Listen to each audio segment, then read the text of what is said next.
Did you know that deep beneath New York City, below the trains, the stations, and even the sewage systems, there are entire tunnels that don't appear on any modern map? Tunnels sealed off by the MTA decades ago, yet still humming faintly with power.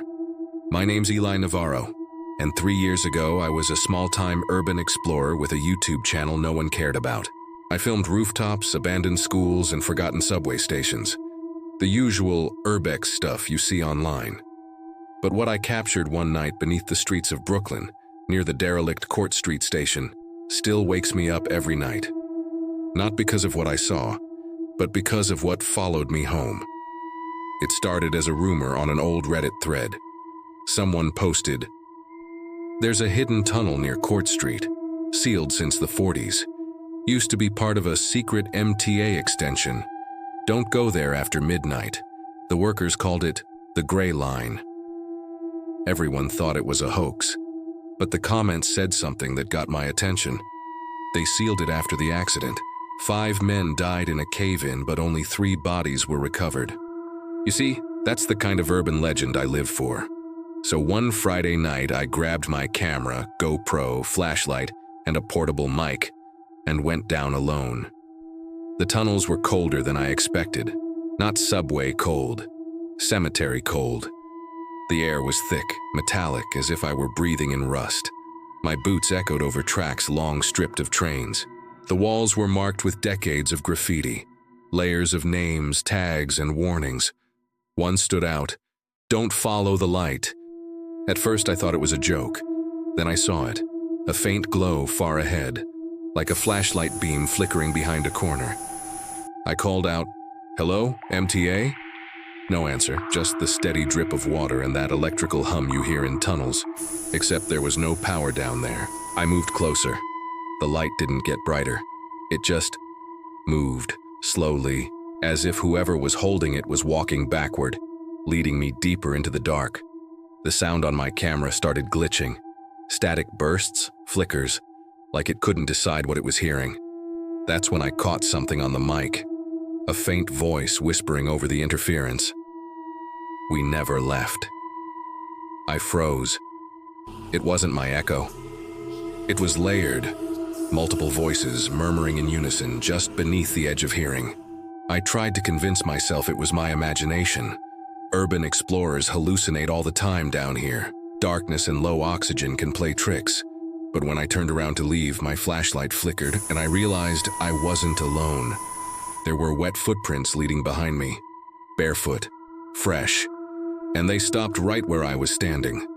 That was the first night I should have turned back, but I didn't. Because in my camera feed, just for a second, I saw what looked like a figure, tall, pale, in the shape of a man wearing an old conductor's uniform, standing on the tracks, staring at me. Then the lights went out. When the lights went out, the first thing I heard wasn't silence. It was breathing. Not mine. Not the kind of panicked gasp that comes from fear.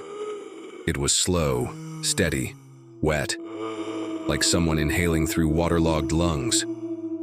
I remember whispering, "Who's there?" My voice cracked, swallowed by the blackness. And then, as if the tunnel itself were answering, something clicked in the distance, metal scraping against stone. The echo didn't fade. It grew closer. I slammed the flashlight against my palm until it flickered back on. The beam shook across the walls, graffiti, debris, and empty space.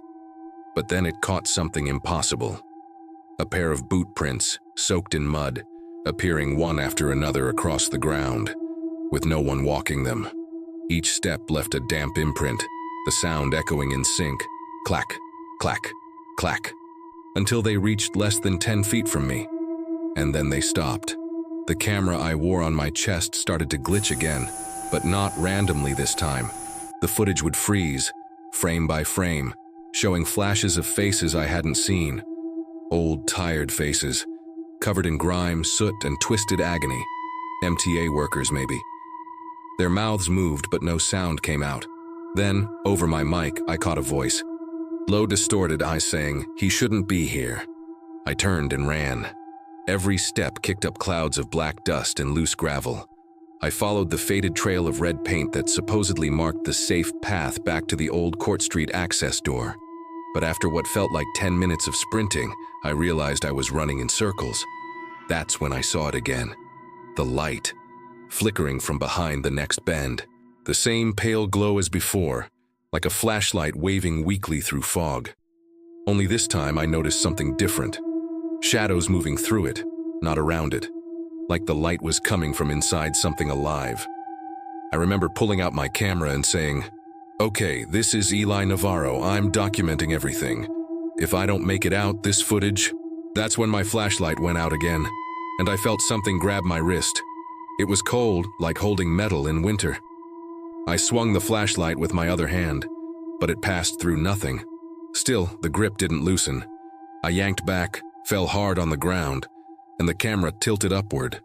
And there, barely visible under the dim red glow of my backup light, was a man's face. No eyes. Just two hollow sockets leaking thick black fluid that dripped onto the tracks. He wore a conductor's cap, tilted forward like it was welded to his skull. His jaw was broken, hanging slightly to the side.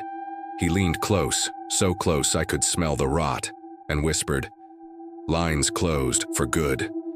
Then he vanished, dissolving into smoke that reeked of burning oil. I scrambled to my feet and started running again. Every few seconds I could hear trains, or what sounded like them, rushing by in the adjacent tunnels. But when I stopped to listen, it was silent. No air pressure, no vibration, just the illusion of sound. Like the tunnels themselves were replaying the memory of trains that hadn't passed in 70 years. At one point I found a rusted metal door, unmarked, covered in flaking paint. Someone had carved a warning into it. "Do not open, they hear you." I ignored it, because whatever was behind me felt worse.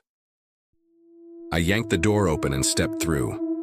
Inside was a chamber that didn't look like any subway section I'd ever seen. It was circular, lined with old equipment, and filled with ankle-deep water. And on the far side of the room, half submerged, was a train car. Not a whole train, just a single car. Its windows blacked out, its doors slightly open. Every instinct told me to leave, but the camera was still rolling. And curiosity, the same thing that made me climb skyscrapers and sneak through sewers, overpowered common sense. I approached the train. The closer I got, the colder it felt. Frost formed along the edges of my lens, even though it was midsummer. I aimed the camera through the door crack, and what I saw inside made my skin crawl. Dozens of people, sitting upright, still. Their clothes looked old, 1940s uniforms, dresses, coats. They weren't moving, but their heads were turned toward me. I blinked, and they all disappeared. That's when the sound came. A screech of metal grinding against rail, followed by a voice over an intercom that couldn't have power. "Next stop." Nowhere. Then all the lights inside the car flared white. Something burst out, a wall of wind and ash, hitting me so hard it knocked me back into the water. I dropped the camera. I remember trying to stand, gasping, but something was holding me underwater. Hands. Cold, skeletal hands. Dozens of them, clawing at my jacket, pulling me down. Through the water I saw faces, men, women, children, their mouths opening wide, screaming bubbles that never surfaced. I fought back, kicked free, and crawled out onto the platform, coughing. When I looked back, the train car was gone, just the still black water. I don't remember how I found my way out. I just remember crawling through a maintenance shaft and blacking out. When I woke up, it was daylight. 2 MTA officers were standing over me, confused, asking how I'd gotten past the locks. I told them the truth. They didn't believe a word. When I asked for my camera, they said they found nothing. No equipment, no evidence, and nothing at all. But that night, I started hearing things in my apartment. A faint rumble beneath the floorboards. And sometimes, if I stay awake long enough, I swear I can hear the screech of rails echoing through my vents. And occasionally, I catch my reflection in the window, wearing a conductor's cap. 3 days after I escaped the tunnels, I couldn't stop shaking. My apartment lights would flicker whenever the subway passed beneath the street, except it wasn't the subway. The rumble didn't match any train schedule. I checked. The last train through that sector ran at 11:42 p.m. The sounds came at 3 a.m. every night. At first I thought I was just traumatized, that I'd imagined everything. So I called a friend, Maya, another urban explorer. She didn't believe me but agreed to come over after work. When she arrived, she brought a hard drive. "Found this on Reddit," she said. "Somebody posted a file titled graylinefootage.mp4. I opened it and froze. It was my video. The angles, the audio, even the way I whispered, "Who's there?" All of it. But there was one thing that didn't make sense. I never uploaded it. And in the version online, I never made it out. In that clip, after the camera falls into the water, you see me, or something that looks like me, stand back up, except the skin is wrong. Grayish, my eyes pitch black, and then the video ends with a message frame stamped in the corner. Tunnel still active, 3 a.m. The comments were disabled. The upload time, exactly 3 a.m. That night I dreamed of the tunnel again, but this time it wasn't empty. The passengers from the sunken car were standing in rows, staring at a cracked mirror on the wall. Their reflections were alive, moving out of sync, whispering my name. When I woke, my phone was vibrating, no number, just static on the other end, and faintly underneath it, the voice of the conductor. "Next stop, your floor." Seconds later, the rumble came, shaking the pipes, the walls, my teeth. Plaster fell from the ceiling, and then silence. The next morning, Maya texted me, "Eli, your channel's gone, every video, even the backups." She sent a screenshot, my YouTube page replaced by a gray banner that read, "Account terminated, restricted footage." She swore she saw a new video pop up in her feed afterward, titled, "The Explorer Who Never Left." When she clicked it, it redirected to a blank black screen and a faint subway announcement in the background. "Please stand clear of the closing doors." 2 nights later, Maya disappeared. The NYPD said she probably went on another expedition and got lost.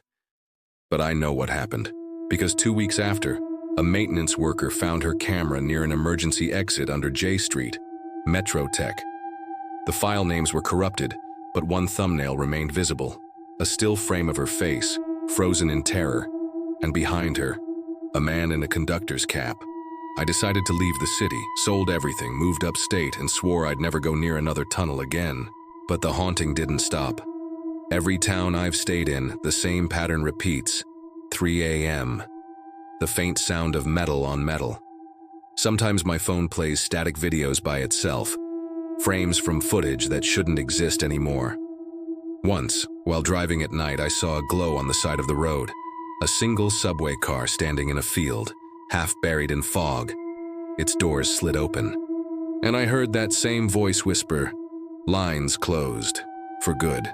They say the Gray Line was a real project, a secret extension under Brooklyn meant to connect to the Navy Yard in the 1940s.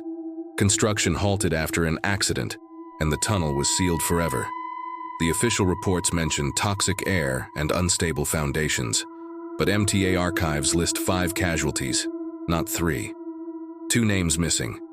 The last update on the file was stamped November 8, 1947, 3 now a.m. If you search deep enough, there are still posts about the sound of phantom trains under the East River and the people who vanish near closed service hatches.